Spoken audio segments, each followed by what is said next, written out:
It should have been a routine flight. Red eye. 239 souls aboard. But somewhere over the South China Sea, the plane vanished.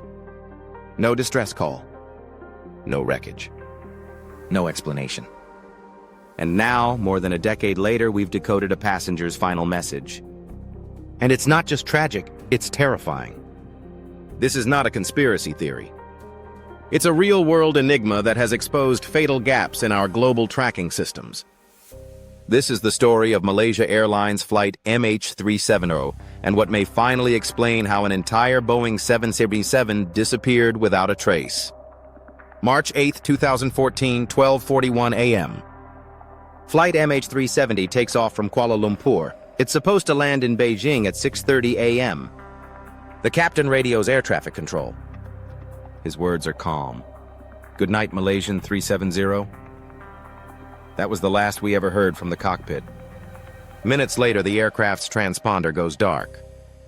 No more data. No location, nothing. And then it does something completely unexpected. It turns. A sharp left, a U-turn across the Malaysian peninsula. This wasn't a malfunction, it was deliberate. Radar tracked MH370 flying west over the Andaman Sea, evading busy air corridors. No radio calls, no emergency beacons, and then the plane disappeared from military radar. Gone. The search began in the wrong ocean. Teams scoured the South China Sea. But satellite handshake data, those faint digital pings, revealed the aircraft had flown for 6 more hours. That meant a totally different crash zone, the southern Indian Ocean. An area bigger than most countries, deep, remote, unforgiving. July 2015. Over a year later, a breakthrough. A wing flaperon washes up on Réunion Island, confirmed it belonged to MH370. In the following years, more debris turned up, across Mozambique, Tanzania, Madagascar, interior cabin parts, engine panels. But the fuselage, black boxes, cockpit, still missing. The world watched in disbelief. How can a plane vanish in an era of real-time satellite tracking? Turns out most commercial aircraft aren't tracked over open oceans. A terrifying oversight exposed in real time. By the time international coordination kicked in, precious hours were lost. In the void of information, grief turned to suspicion. And suspicion bred theories, some plausible, others nightmarish. Enter the ACARS system, an automatic communication protocol between the plane and airline operations. MH370's final ACARS transmission occurred at 1:07 a.m. Another was scheduled for 1:37 a.m. It never came. ACARS doesn't fail silently. It had to be manually disabled. And it wasn't linked to the transponder. Whoever disabled one system came back and disabled another. This required advanced technical knowledge and access to the avionics bay beneath the cockpit. A location passengers can't reach, only trained personnel.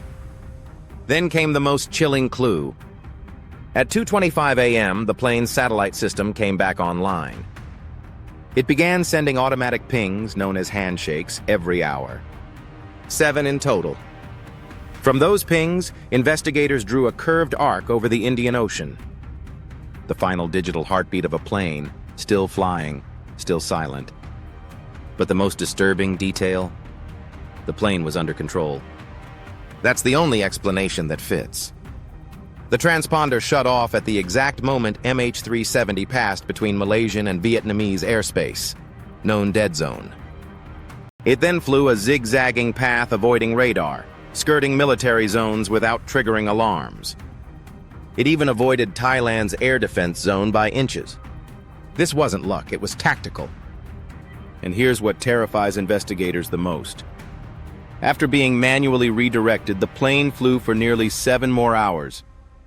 It followed a carefully plotted course down into one of Earth's most isolated places. Was it hijacked? Was the pilot involved? Was it a mechanical failure that masked itself as deliberate flight?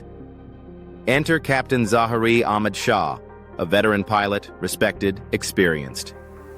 Weeks after the disappearance, investigators examined his home flight simulator. a simulated route that eerily mirrored MH370's final path into the Indian Ocean. A coincidence or a test run? Authorities didn't release this info immediately. And when they did, they downplayed it. But independent analysts, like aviation expert Larry Vance, weren't convinced. Vance believes Zahari intentionally ditched the aircraft in a controlled gliding descent. Why, no one knows. But evidence points to human control until the very end. And then came the passenger message. For years, a text message remained scrambled, corrupted in the satellite archives. It was sent around 2:26 a.m., moments after the satellite pings resumed. Initially dismissed as static, AI-assisted decoding tools in late 2024 revealed something else. Plane not right. Turning. No one speaks. Dark. Just those few words. But enough to suggest someone on board was awake. Conscious. Terrified. The implications? Not everyone was incapacitated.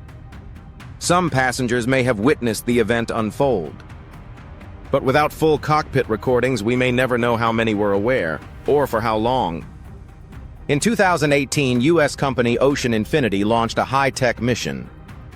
They used underwater drones, sonar, AI-enhanced mapping. Their contract? No fine, no fee.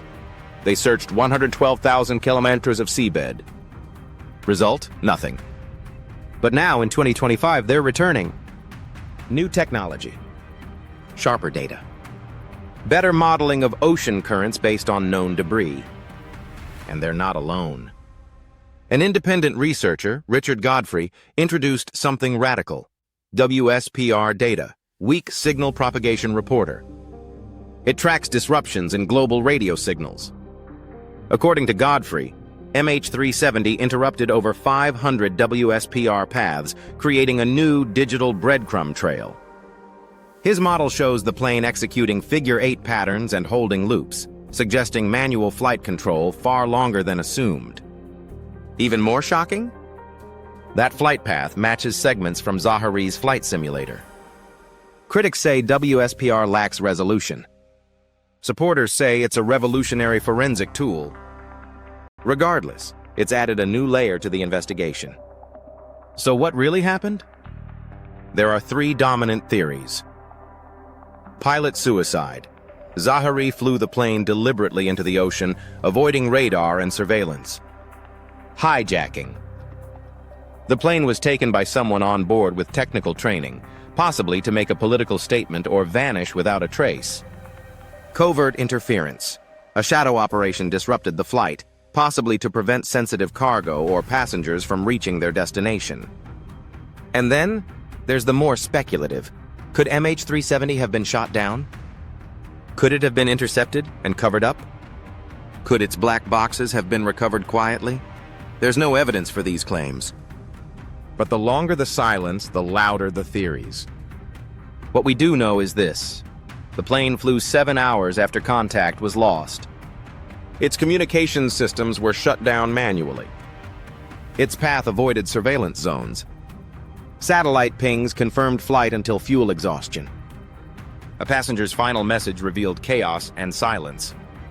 And that message wasn't just text. It was the sound of human fear in the face of the unexplainable. More than a decade later, MH370 isn't just a mystery.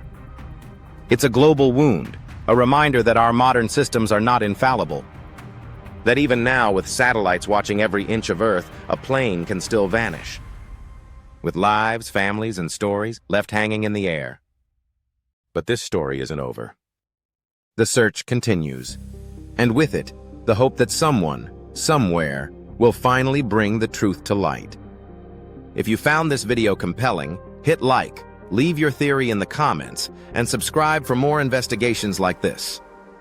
Because sometimes, truth really is stranger than fiction. And MH370 may be the greatest unsolved case of our time.